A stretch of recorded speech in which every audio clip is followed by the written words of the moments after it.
Hello, History 477 students. Today we're going to talk about teacher work-life balance. This is my inquiry project, and so hopefully you'll learn a little bit from it. So we all want to look like this teacher, right? She's giving that student a high five, she's enthusiastic, she's passionate about what she's doing, but sometimes we can feel a little bit more like this.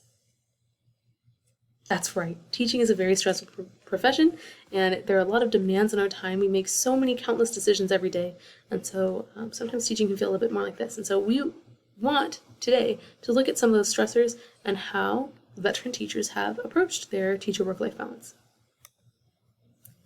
So as we go through this activity, I want you to think, what will you do to build a sustainable career for yourself? So what are you going to do to make sure that you can teach as long as you can, and still have that love of teaching and learning? We also have some objectives. So by the end of the presentation, you pre-service teachers should be able to identify some of the demands presented by the teaching profession. You should be able to compare some perspectives and tips of 3 veteran teachers on work-life balance, and you should be able to set at least one goal about boundaries for your first year of teaching, or even for student teaching. So some of the research that I looked into on teacher work-life balance, one article, this is about from like 2007, but the information is still pretty relevant, talked about how teachers on average work about 51 hours per week. That's a lot of time, and we see a lot of teachers taking home their work and not having enough time to really invest in their personal lives. So that was one of the concerns of a lot of teachers. And in Richards, this survey found that the number one stressor for most teachers nationwide was that they felt overcommitted and that they often took work home. So this is a real problem and something that we need to be prepared for as future educators. Richards also found that some of the indicators of that stress, so some of the things that tell us whether or not we're experiencing something that might lead to burnout or something like that, is that we feel physically exhausted and that we're not as idealistic and enthusiastic as they once were. So focusing on that and making sure that if you're starting to feel exhausted, if you go into the classroom and it's you don't find joy in it as much as you used to, make sure that you start setting those boundaries and working towards having a more sustainable career. So, for my first question of my interview, I drew from an article that talked about, from Edutopia, that talked about how teaching is often referred to as a juggling act. And so many teachers, they have to decide what they're going to drop and what they're going to keep when they're really busy in that juggling act, because it's either they drop one ball, right, or the whole act falls. And so Mr. Stoddard, he's my mentor teacher at Mountain View High School, and he said when things got busy, the thing that he dropped first was grading. Sometimes grading can wait, he said. He said that when it comes down to it, student learning is most important, even though we want to give students really good feedback and timely feedback, that sometimes he had to prioritize student learning and just leave grading until another day. Mrs. Rich, this is my mother, she taught for 30 years in public schools. She did human development and parenting. And she said, I chose her as an interviewee because she raised children as a teacher. And so she said that as she was raising children, she wanted to be choosy with the professional development that she accepted.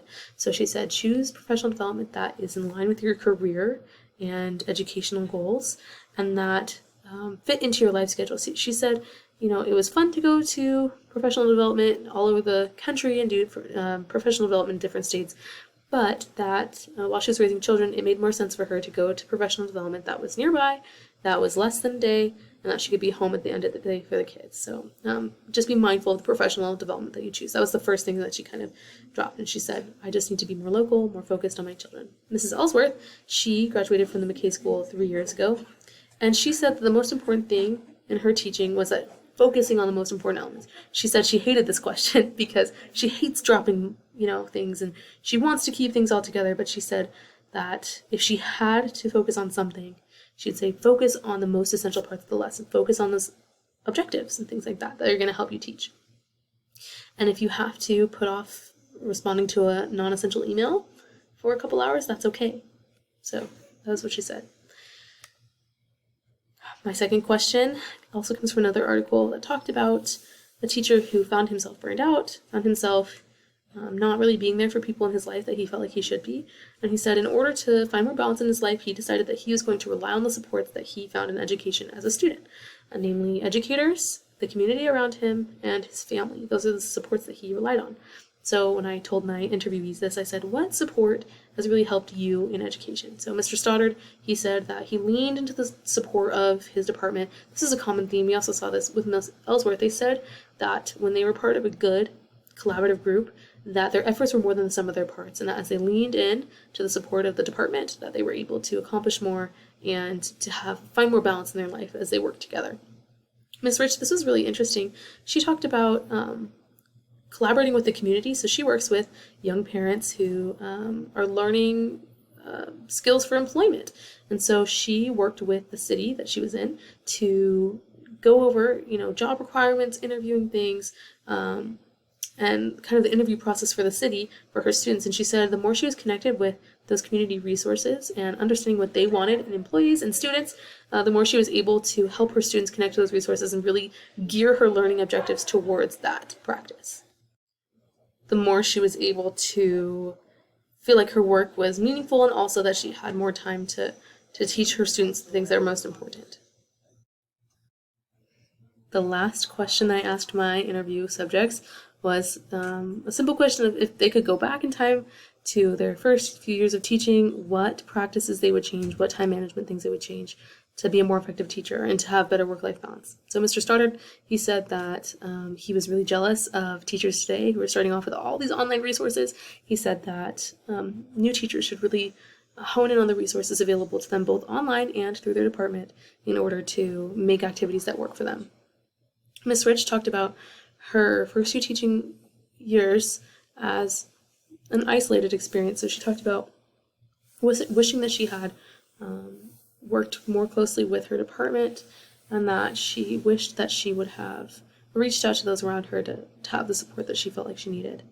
She also said one tip that she gave was that she wanted new teachers to focus on one thing that they could change during meetings. So during school meetings, during department meetings, just focus on one thing that you could work on implementing and changing. So she said that it aligns with her favorite scripture, by small and simple things are great things come to pass. So she said, focus on one thing and change that.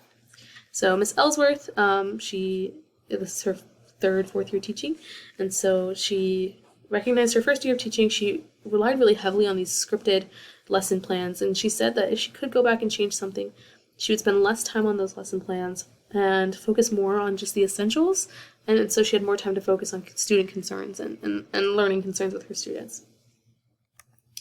Finally, I really loved one article by Lena Darwich and Allison Thompson.